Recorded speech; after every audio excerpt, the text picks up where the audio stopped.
I will put us up on Facebook. I'll give you, and thanks for rescheduling. Yeah. I'm very excited. Let's see, I'll tell you how many suggestions we have right now. We've got, oh,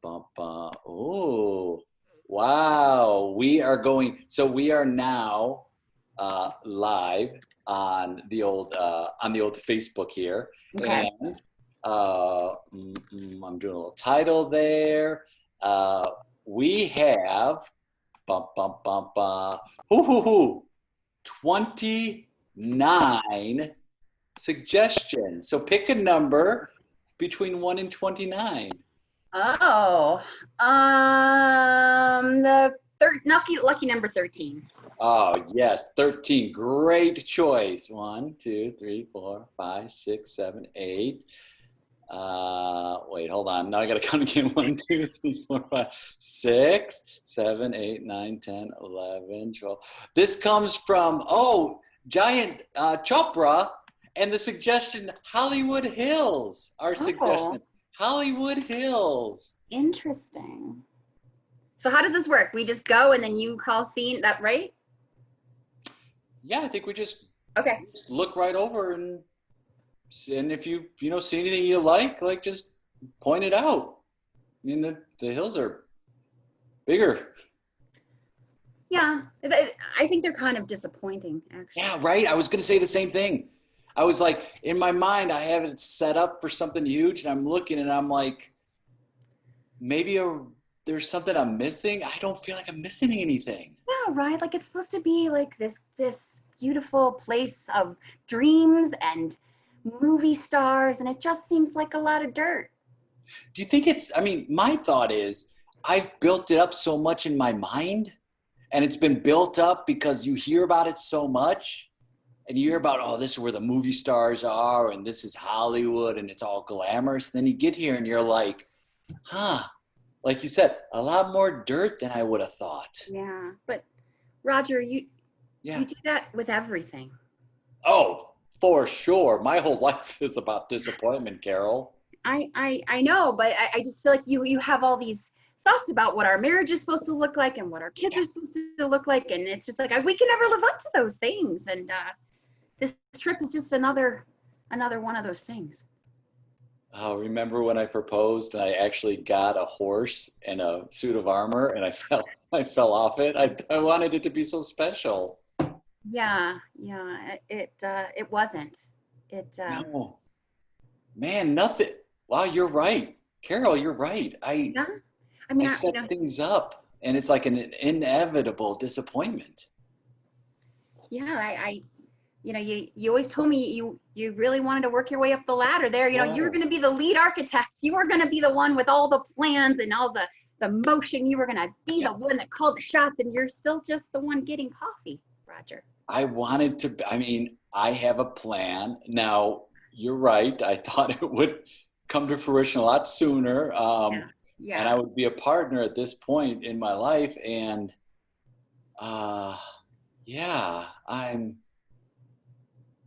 I'm still doing the thing I was hired to do and not anything more. I can see that you're sad and I still love you. I'm still here. I just want you to be here in this moment instead of 1,000 steps ahead,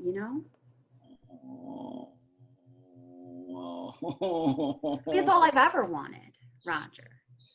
I'm planning so much for the future that I'm skipping right by the present. I'm right in front of you. Me. Look at you, Carol. You're right there. I guess it's because I think maybe I'm just afraid. I guess that's what it is. I'm just afraid. I like to have things. Well, what's the saying? If you find Buddha on the road, kill it. Isn't that the saying? Because it's not going to live up to the expectations. I'm pretty sure that's the saying, and it's not going to live up to your expectations. I I don't know where you read that exactly, but are you suggesting that you should just kill, are you just going to kill everything in your life? Are you going to? Well, no, I don't think so. I don't think that is. I mean, my thought was, oh, it can't live up to expectation, so don't put it up on that pedestal. Right. So that's what I'm saying. Like, oh my God, I don't want to give out like a kill vibe here. Yeah.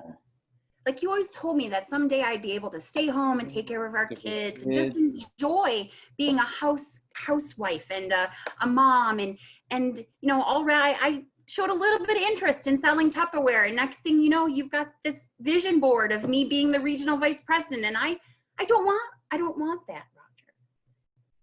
We do have a lot of Tupperware in the garage. We have so much Tupperware. Yeah, but the thing is, Carol, you have to buy in bulk. That's how you make the money. Yes, yeah, but I don't want my garage filled with Tupperware. I want it filled with love, Roger. Your love.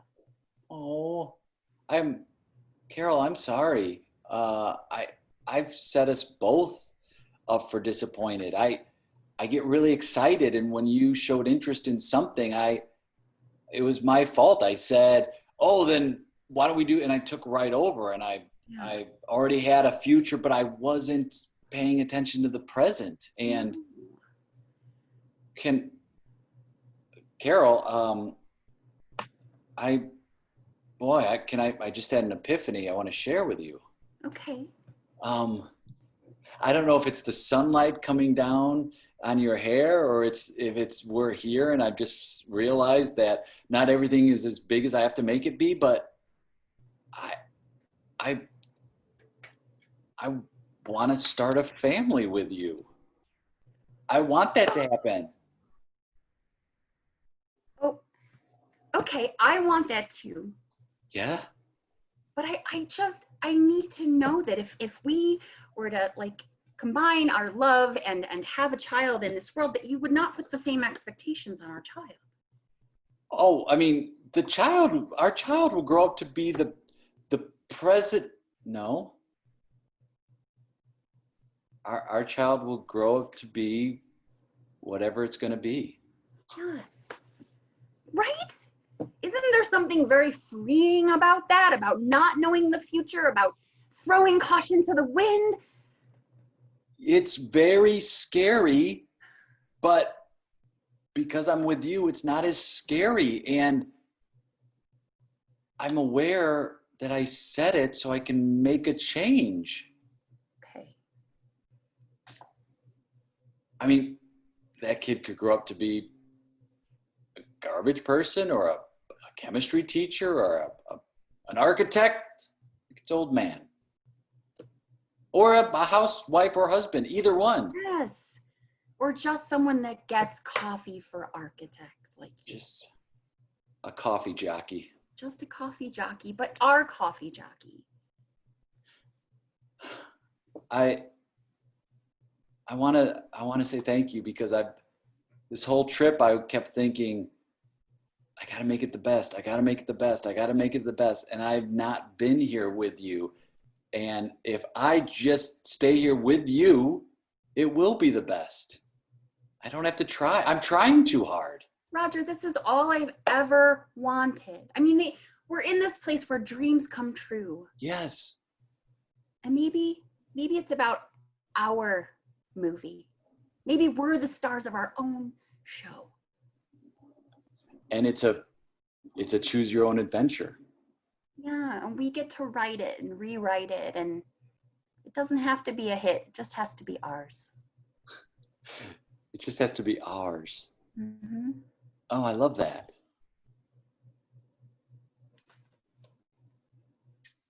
So maybe you could take me to dinner. Maybe we go get a hot dog. Are you joking? No. With the little mustard packets and a paper cup full of soda pop. Nothing fancy, just me and you and a hot dog. I think I would love to do that. Roger. Yeah. I'm pregnant.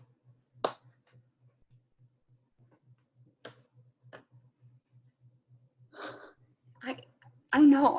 I was so scared to tell you because I didn't want you to go planning like all of a sudden, you know, you've got him in Harvard and the Model UN and being the president of the United States. It just, I wanted to hear you say that it was okay if we just take things as they come. So I'm pregnant.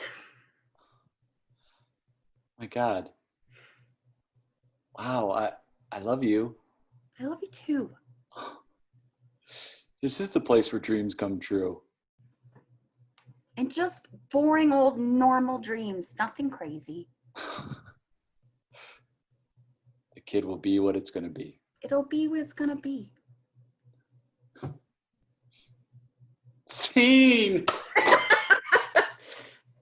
Oh, that was so fun. Great twist. It's so funny because I feel like in situations like that, because I direct a troupe that does an improvised play. And so I teach them like, don't chase the funny. And so, but there's that part of me that did short form for 4 years that like, ooh, I need to put a funny button on this. Like, no, don't do it.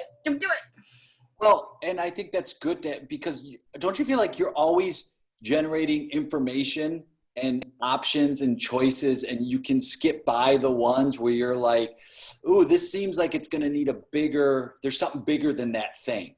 Yeah. It was funny because early on I was going to say something about we already had kids, and I was so glad that you said what you said, because I'm like, oh no, I like that better. I like that we're still kind of in that bubble, you know, of possibility. It was so interesting because I was like, when I said it, I thought to myself, I don't think you mentioned that we had kids, but it was so close. I almost said it. I think, like honestly, I think short form training is huge for improvisers, even when they're not doing short form, because you just make more active choices. You don't wander around as much. It's more like you make choices. You're able also to shift and adjust more because you have that training in short form where it's like, nope, this is something new. Right now we're leaving behind where we were. Absolutely. And finding game like fast. And finding the game. And I'm not like a game heavy player. I would much rather come from emotion, but when I find it, I'm like, oh, I want to play with that. It's in everything. It's in TV, movies, plays, where the character has a thing that comes back, you know, and so I love to find it fast and then, oh, how can I? Yeah. And I think you play game when you're doing emotion too. I think there's a game of that. I look at game as like, there are those games of, oh, we're naming all the Game of Thrones characters in this scene as like food items. But there's also game in like, oh, the game in this scene is I have to keep setting things up to never live up to that expectation because that's what you called out. So it's like, oh, this is going to be like you gave me the point of view. Yeah. All I had to do is manifest it. And it seemed like so much easier than me going, no, or like resisting that game or that gift. Right. Yeah. And I always I see game as kind of like it's a tell, you know. I think it's something where even if it's something simple as I play with my hair every time I'm like trying to get my husband's attention, it's a little thing that also tells my partner, it gives them information. You know, if I keep doing it and they know that, oh, I'm playing, she's lying to me, they can get me to, and they know what I'm doing. It's just a bunch of signals, but also information. I love that. They're a bunch of signals. And you go, I'm playing with my hair. I don't know why right now, but let me just keep doing it. And one of us will declare or find out why it is. I just know I'm doing this right now. Oh, yeah. My favorite thing in the whole world is when something weird happens in a scene. Somebody says a word weird, trips, or like something off that like not planned. Not that, well, it's improv, Gretchen. But you know what I mean? Something that has nothing to do with what's going on in the scene. And you go, ooh, let's play with that. And it's this fun discovery. And let's be honest, there are things that we at times have done planned in improv scenes. So when you say like not planned, I totally get that. It's like you discover it right then. And I think the same thing. It's like, if you mispronounce that word, that's the world we're in. Let me mispronounce a similar word. So now we know, great, we're in that space. That's your thing. Yeah, that's your thing. And I don't want to correct your thing. I want it to be weird. That's the whole reason I want to do it is like Alice in Wonderland. Let's go down that hole. Let's see the weirdness. So fun. And for me, like there's such a beautiful thing of when like my scene partner like trips a little bit and I say, oh, you know, and I use it, and there's a moment where their face goes, and they get to discover something too. And it's like, it's way more organic. I think that, you know, there's been times like back in my short form days where you'd have to go, and you know, I know you know this, but like you go to do those private parties and they're like, if you could work there, the thing about the TPS reports, they'll love it. And then you do it and everybody's like, false flag. Yeah. Boy, Tom sure likes golfing. No, Tom, nobody knows Tom. It's not, he doesn't like golfing. And worst. Yeah, no. Those are the best. Those are the best worst, because then you look at your scene partner and you're like, all right, we're really in this together, because that scoop did not help our situation. No. I remember we did one for some car salesmen, and they had given us this list, and they were all drunk, and they didn't care. They weren't there to see improv. And then I made a joke about overcharging for undercoating. They lost their freaking minds. They're like, don't talk about it. I did. I don't care. Well, I think too, it's like that thing you said, what are we talking about? Connection. It connected with that audience. And so you go, okay, cool. We're always trying to find that connection. And if that thing does it, like, I love getting that information pre-show. I also love moments where I'm like, my instinct is telling me this isn't going to work. And I go out with a plum, and I'm like, I'm going to try and sell this, whatever this thing is. And if it doesn't hit, I find a certain amount of joy to that, because you're just like, that fell real flat. And now it's a challenge. Can I get them back? Can I get the audience back? For sure. But that's also why I have come to love long form and also doing like more dramatic improv. It's because like there's short form, it's about the quickness, it's about the game, it's about the payoff, it's about the audience and I get to play that long game in the dramatic stuff, and I get to not have to even worry if what I'm saying is going to be entertaining, which, you know, if you're doing that anyway, it's probably not a good idea, but it lets you let that go. And you play, you know, it's interesting because I've seen you many times perform, and it's like, even in long form situations, you're making decisions like it's a short form show. Like, you're like, I'm not going to doubt this decision. I'm making this choice right now, and we'll continue to move on. And I'm not going to regret the choice I made. That's the choice I'm making, and I'm sticking to it, and we'll figure it out. Yeah. I had a real turning point. Can I say a swear word? Are you fucking kidding me? Are you fucking kidding me? Of course. Yes, one. You can say just one. It's not only a swear word, but it's a very raunchy. But so I was doing, Dave Wrozowski had come to do an intensive here in Tucson, and so I got to perform with him a scene on stage, and we were doing this thing. We had set it up. I'm just this like jerky coworker, and he's this buttoned up secretary. And I said, and it surprised me when I said it, I'm like, you need to get fucked by an animal. And there was this moment where Gretchen, raised by two ministers, went, oh crap, like, what did I just say? And you heard the audience go, oh, like they were like alarmed. And I'm like, what? And then I realized, like, I heard it in my head, don't. And I doubled down on it. And it was such a moment of, you know, be the thing. It's what I teach in improv, right? Be the thing that you just said you are, and don't back away from it because you're scared of what people might, you know. You know who loved that move? Who? Wrozowski. He loves shit like that, because it's like, come out and state the obvious. Come out and state something that means more than like, oh, our suggestion is pizza. Hey, welcome to pizza place. Oh, is this where pizza is? Like, it's like, no, he loves kind of twisting that and then saying those lines that are just like attention lines. So, and it's, you know, I do a lot of traditional acting too. And what I realize is, A, it's not fun, but B, it's not interesting for the audience to watch if you're not constantly in a state of discovery. Yes. And even the rehearsed lines should take you by surprise sometimes by the way they come out of your mouth. And so, yeah, improv is, you know, it's everything. What advice do you give people when you talk about like that state of discovery? Like what to you are the keys or the elements that allow that to happen? I think it's an intention. I have a little saying I say to myself before I go out on stage, and that is, there was always something in the box. There was an exercise I did in 101 where like you hand each other this invisible box and you open it and you take the thing out. And I remember watching everybody take their individual thing out, and all I was thinking about was my own thing. And my face was hot. Like I didn't know anything that had just happened. I was so scared that when it got to me, I wouldn't know what to do. And then I realized, like, I read a book that I'm not gonna remember the name of right now. But the Bible? Is it the Bible? No, it was a book. It was not the Bible. It was a book about improv. But it was basically about that idea that there's something in there. Yeah. You know, it's in your partner's head. It's in the something that the audience members wearing. There's always going to be something there. Oh. Because we bring all of our being to the stage. And I feel like, you know, if I'm so worried about, if it's regular acting, if I'm so worried that I'm going to remember my lines, I am not in the moment. I am not in my character. And if it's improv, forget it. I'm not listening.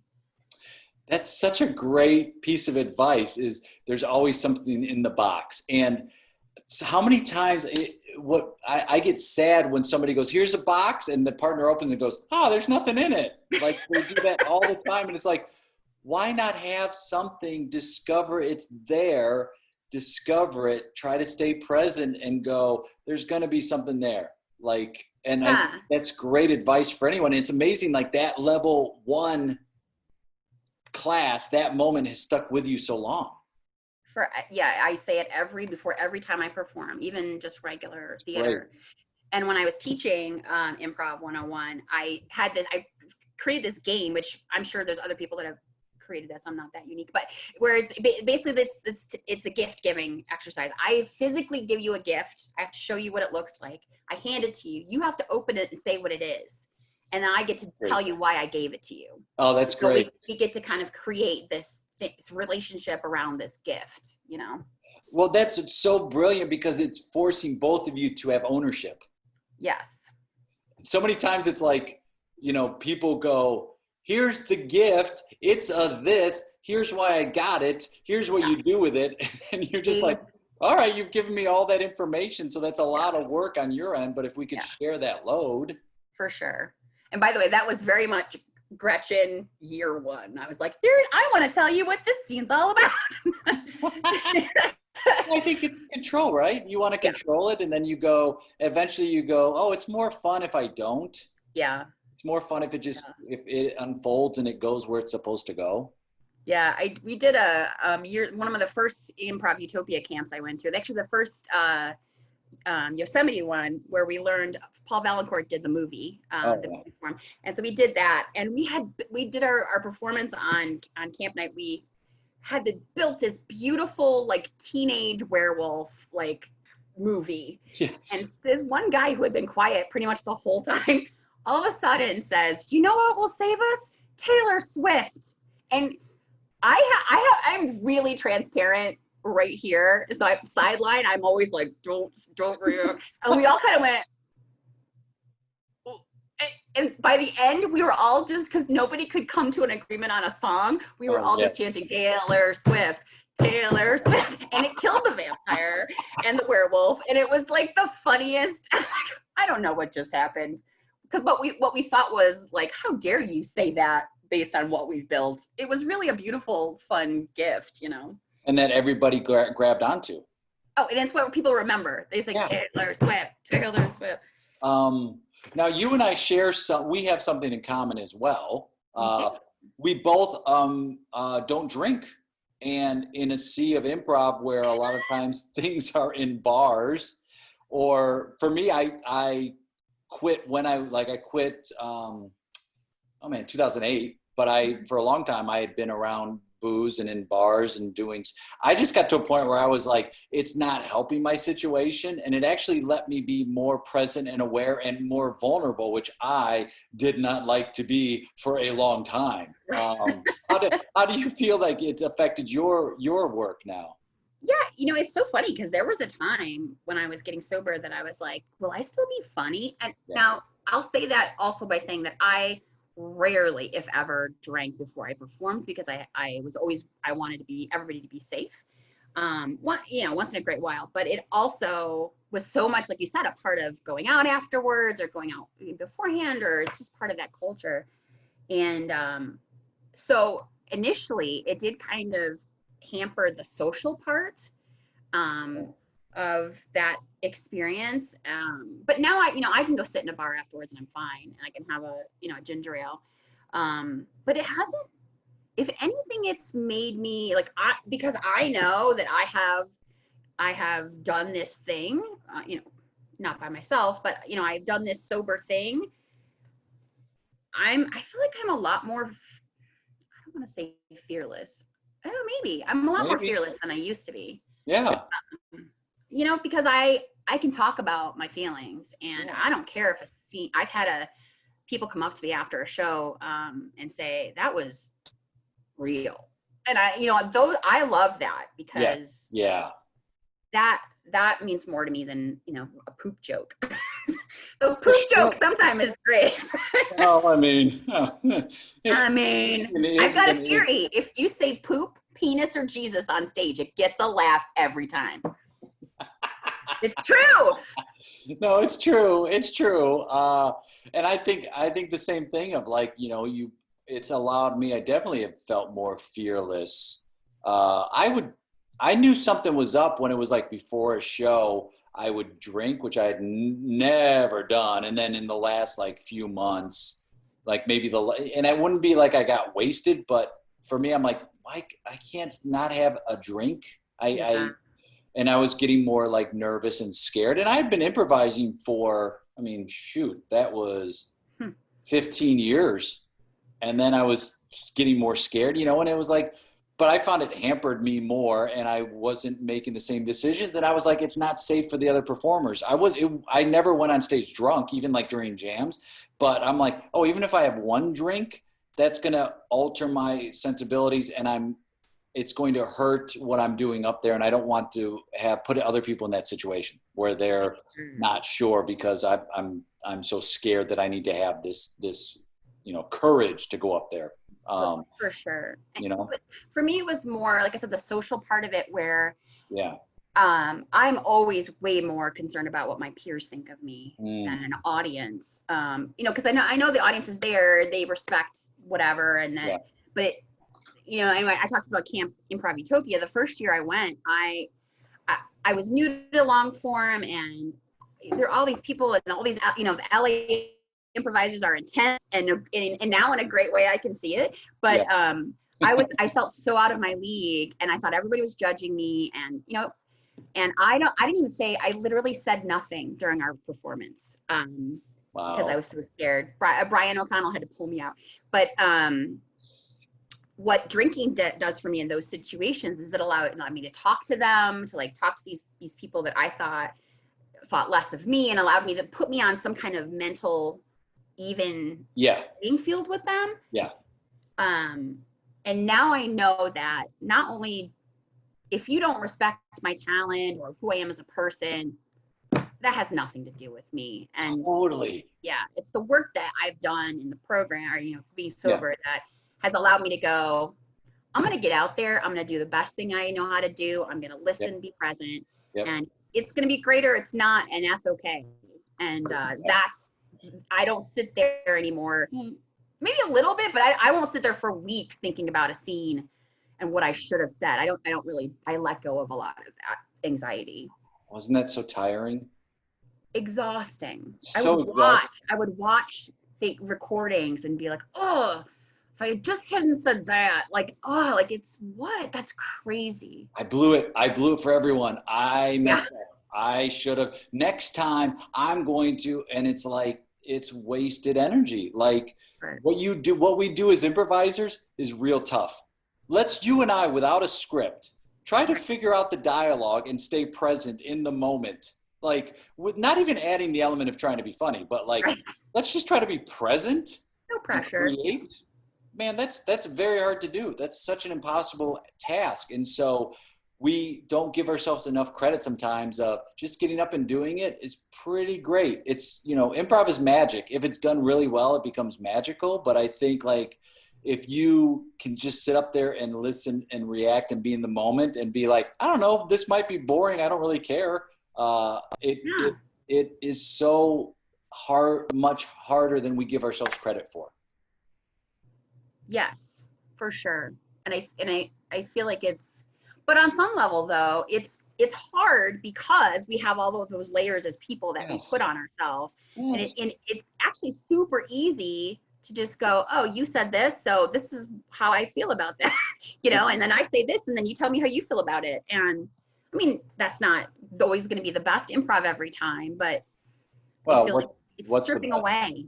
What's the best? You know what I mean? That's another conversation. Is okay. When you say when we like put those labels of like the best, is like, what does that mean? Like, for some people, getting up in front of people and they do, like for you, when you're like, I didn't say anything, that was the best you could do at that moment. And that was probably, and again, think about it. It's terrifying. You're in a place where you're like, I don't feel like I belong. Yeah. In front of people who are playing more aggressively or more confidently. Man, getting on stage is a huge accomplishment, whether you say anything or not. But I think we want to be like, you know, we put those thoughts on like the best or the fun. It's like, yeah, I don't know, like for some people, I stopped judging improv competitions a long time ago because I'm like, I don't know maybe what they did just now for them is the best they're ever going to do. And maybe this other group does the same stuff all the time, and what's best. And let's just get up there and play. I stopped doing cage match. Yeah. Shows because even it's kind of like a Who's Line, right? The points don't matter, blah, blah, blah. But it's like, it changes me in my intent, and I don't like that. And I just want to get up there and love being in that space and not think about, oh, they're all going to be judging us at the end and voting. And, you know, it just puts me in a weird place. I don't like it. And the points do matter because you get to come back. So it's like the points matter so much. And what somebody's saying is, oh, your painting was better than that other painting. Well, wow. Oh. That painting, man, you should have painted better. Hey, I got some notes for you. Paint better next time. It's like, well, all right. So yeah, I'm with you. I'm like a situation where it's a cage match. I'm like, I don't want any part of it because I don't want to sit there. I don't want to win the cage match, and I don't want to lose the cage match. Yes. I'd rather play. Yes, it's awful. And then oh wait, what was I gonna say? You know, afterwards, especially if we didn't win, sane sober, like even kill Gretchen is like, who cares? I'm so happy for them. That's great. And then other part of me is like fighting it, like, totally. Oh, we should have won. And then inevitably somebody comes up after the show, like, I voted for you. You should have won. You should have won. Oh, yeah, damn right I should have won. And I'm just like, no, I don't like it. Now they're thinking bad things about the other group because they won. I'm like, no, this is my happy place. None of this matters. None of this shit matters. Are you teaching improv online now? I'm not teaching anything theater-y wise. I might be doing teaching a playwriting class this summer, but not any improv. Where can people find you on social media if they want to follow you or find out more information or? Really just my Instagram. It's Places in Five. Places, INFIVE. Yeah. All right. Well, you're so fun, and I really enjoy talking with you. I enjoy our interactions. I really love seeing you again, and thanks for taking the time out, Gretchen. Thanks for asking me, Jay. It was fun. I'll see you later. All right, bye. Okay. Bye-bye.